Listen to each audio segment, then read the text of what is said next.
Debout les damnés de la terre, debout les forçats de la faim, la raison commence au cratère, c'est l'éruption de la fin. Du passé, faisons table rase, sous l'esclave, debout, debout.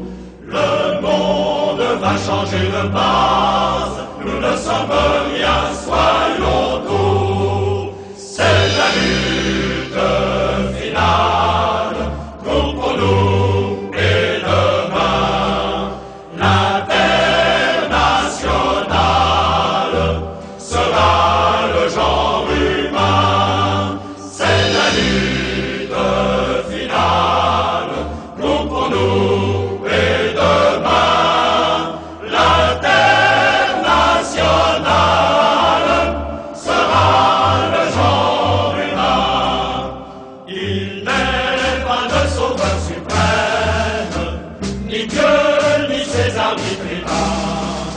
Producteurs, sauvons-nous nous-mêmes, décrétons le salut commun, pour que l'œuvre le rende gorge, pour tirer l'esprit du cachot.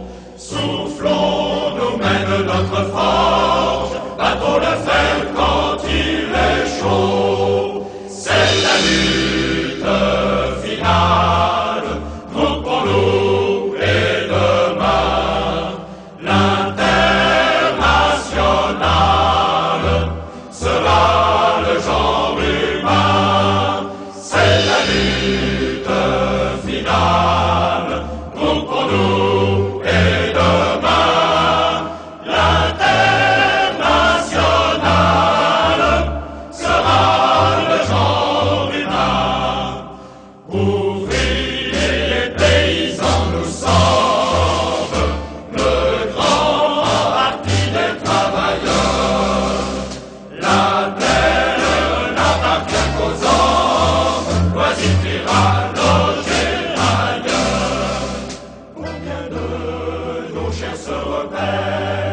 Mais si les corbeaux, les vautours, un de ces matins disparaissent, le soleil brillera toujours. C'est la lutte finale, nous pour nous et demain.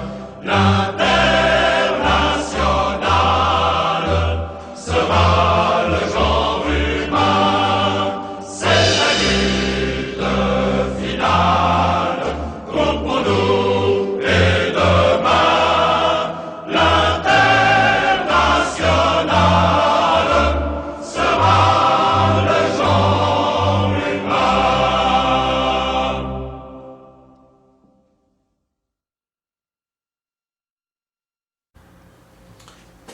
Bonjour mes chers amis, les habitués de la chaîne de télévision vidéo La Voix de la Vérité de D. Ahmed Ben Fissa, que vous pouvez trouver toujours sur YouTube.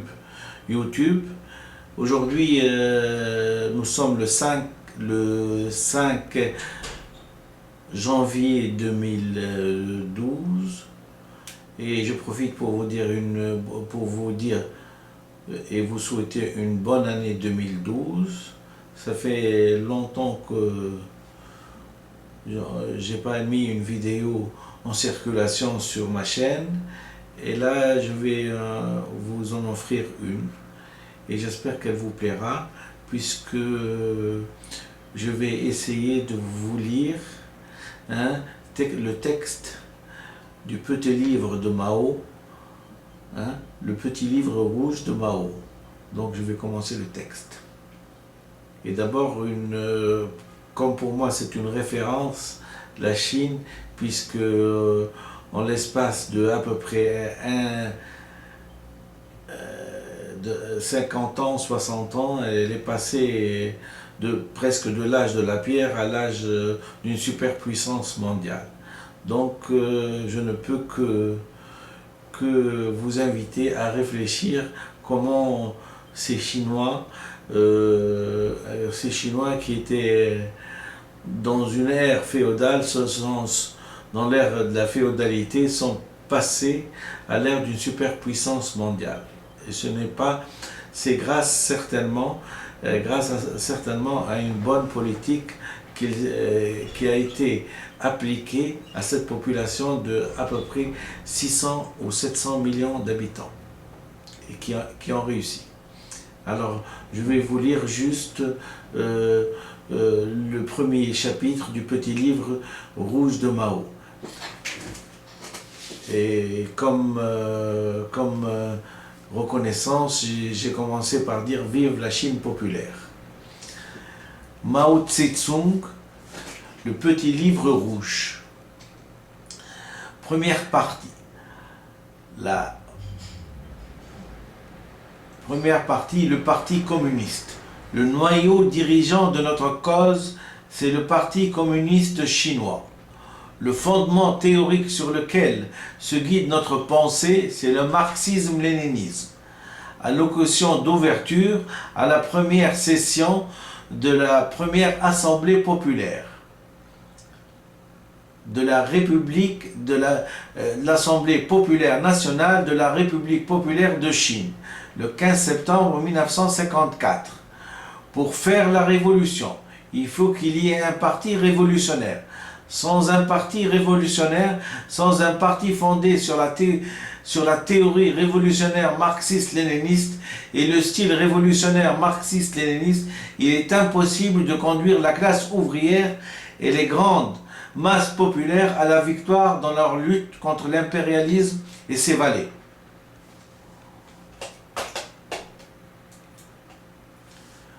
Les forces révolutionnaires du monde entier, unissez-vous. Combattez l'agression impérialiste. Œuvre choisie de Mao Tse-tung. Sans les efforts du Parti communiste chinois, sans les communistes chinois, ces piliers du peuple, il sera impossible à la Chine de conquérir son indépendance et d'obtenir sa libération. Il lui sera impossible également de réaliser son industrialisation et de moderniser son agriculture. Le Parti communiste chinois constitue le noyau dirigeant du peuple chinois tout entier. Sans un tel noyau, la cause du socialisme ne saurait triompher. Pour faire la révolution, il faut qu'il y ait un parti révolutionnaire. Sans un parti révolutionnaire, sans un parti fondé sur la théorie révolutionnaire marxiste-léniniste et le style révolutionnaire marxiste-léniniste, il est impossible de conduire la classe ouvrière et les grandes masses populaires à la victoire dans leur lutte contre l'impérialisme et ses valets. Sans les efforts du Parti communiste chinois, sans les communistes chinois, ces piliers du peuple, il sera impossible à la Chine de conquérir son indépendance et d'obtenir sa libération. Il lui sera impossible également de réaliser son industrialisation et de moderniser son agriculture. Le Parti communiste chinois constitue le noyau dirigeant du peuple chinois tout entier. Sans un tel noyau, la cause du socialisme ne saurait triompher.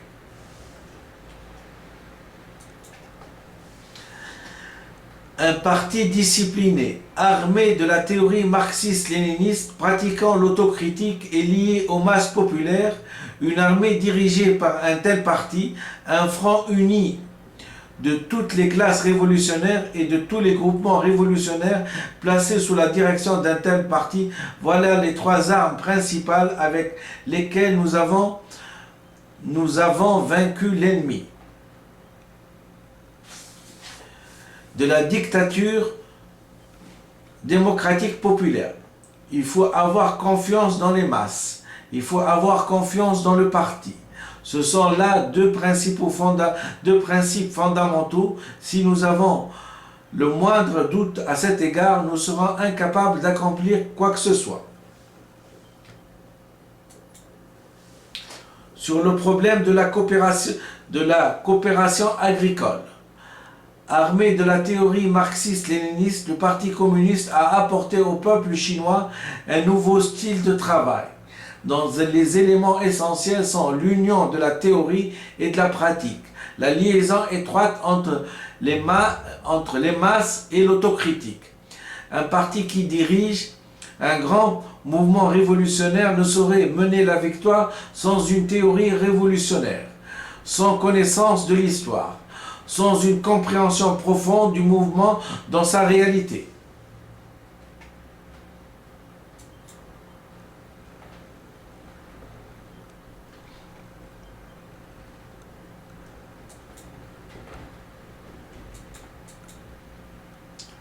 Le rôle du Parti communiste chinois dans la guerre nationale, œuvre choisie de Mao Tse-tung. La rectification est, comme nous le disions, un mouvement général pour l'éducation marxiste. C'est en effet l'étude dans tout le parti du marxisme au moyen de la critique et de l'autocritique. Nous approfondirons certainement nos connaissances du marxisme au cours de ce mouvement. C'est une tâche ardue que d'assurer un niveau de vie convenable à des centaines de millions de Chinois, de transformer notre pays économiquement et culturellement arriéré en un pays prospère, puissant, doté d'une culture hautement développée. Et c'est pour mieux assumer cette tâche et pour mieux travailler avec tous les hommes de bonne volonté en dehors du parti, déterminés à faire aboutir des transformations que nous devons, à présent comme dans l'avenir, entreprendre. Des mouvements de rectification et corriger sans relâche ce qu'il y a d'erroné en nous. La politique est le point de départ de toute action pratique d'un parti révolutionnaire et se manifeste dans le développement et l'aboutissement des actions du parti. Toute action d'un parti révolutionnaire est l'application de sa politique. S'il n'applique pas une politique juste, il applique une politique erronée, il n'applique pas consciencieusement une politique, il l'applique aveuglement. Ce que nous appelons expérience, c'est le processus d'application d'une politique et son aboutissement. C'est par la pratique du peuple seulement, c'est-à-dire par l'expérience, que nous pouvons vérifier si une politique est juste ou erronée, et déterminer dans quelle mesure elle est juste ou erronée. Mais la pratique des hommes, spécialement la pratique d'un parti révolutionnaire et des masses révolutionnaires, se rattache nécessairement à une politique ou à une autre. Par conséquent, avant de mener une action, nous devons expliquer clairement aux membres du parti et aux masses la politique que nous avons formulée à la lumière des circonstances. Sinon, les membres du parti et les masses s'écarteront de la direction politique donnée par notre parti, agiront à l'aveuglette et appliqueront une politique erronée.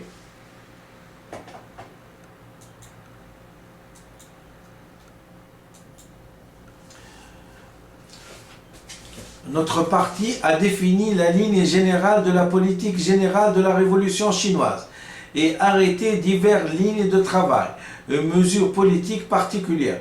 Toutefois, il arrive souvent que les camarades retiennent les lignes de travail et mesures politiques particulières et oublient la ligne générale et la politique générale du parti. Si vraiment nous les oublions, nous serons les révolutionnaires aveugles, des demi-révolutionnaires à l'esprit confus. En appliquant une ligne de travail et des mesures politiques particulières, nous perdrons le nord, nous pencherons tantôt à gauche, tantôt à droite, et notre travail en souffrira. Politique prononcée d'une conférence des cadres de la région libérée du Shanzhai Shuigen. Politique et tactique sont la vie même du parti. Les camarades dirigeants à tous les échelons doivent leur accorder la plus grande attention et ne jamais se montrer négligents à cet égard. Voilà ce que j'avais à dire. Je vous ai lu le premier livre de Mao Tse-tung. J'ai tenu à à lire textuellement le texte parce qu'il est tellement important. C'est pour pouvoir, vous avez certainement deviné que c'est pour pouvoir pour pouvoir faire adhérer la population chinoise à la théorie marxiste-léniniste que M. Mao Tse-tung, dans ses différentes déclarations, a pu montrer les exigences incontournables d'une réussite, de la réussite d'une expérience marxiste-léniniste en Chine. Voilà. 外交、经济、外贸、文化局的主席，还在于他始终在密切关注进入世界舞台中心的中国将如何面对世界。那未来我第一个想到的其实就一个问题是，当中国的确强大了，走到了这个中心了，我们要向世界奉献什么样的产品呢？除了直接肉眼可以看得到的 Made in China 的产品之外，还有什么是我们要给世界的？比如讲，在人类所面临的挑战，气候变化，对，是吧？我们是不是能够提供更多一点公共产品？和平发展问题，我们能不能够提供更多的公共产品？我刚才讲了维和，我们是不是能够多做一点？第二，我觉得就是我们呢，要向世界阐明我们的一些主张，这个很重要。你比如讲，我不知道严嵩你注意到没有？从这个过去20年，你回顾这个国际关系的轨迹，有2个思路。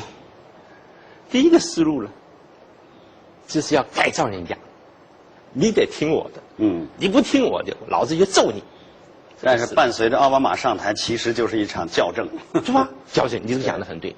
还有一个思路呢，我不是要改变人家，我寻找共同点，和而不同，和而不同。我们呢寻找共同点。寻找共同利益，就是发现共同利益，发展共同利益，使共同利益最大化。还有没有您在想到2010年到来的时候，会有您，也许会发生这种变化，是您期待的？2010年呢，上海世博会举行，这个是任您在其中。对，这个是一件了不起的事情，因为到了中国来举行。人类历史上第一次以城市为主题来举办世博会，城市让生活更美好。对，这件事情我认为呢，对中国老百姓来讲很重要，因为我们正在处在一个城市化的高潮当中。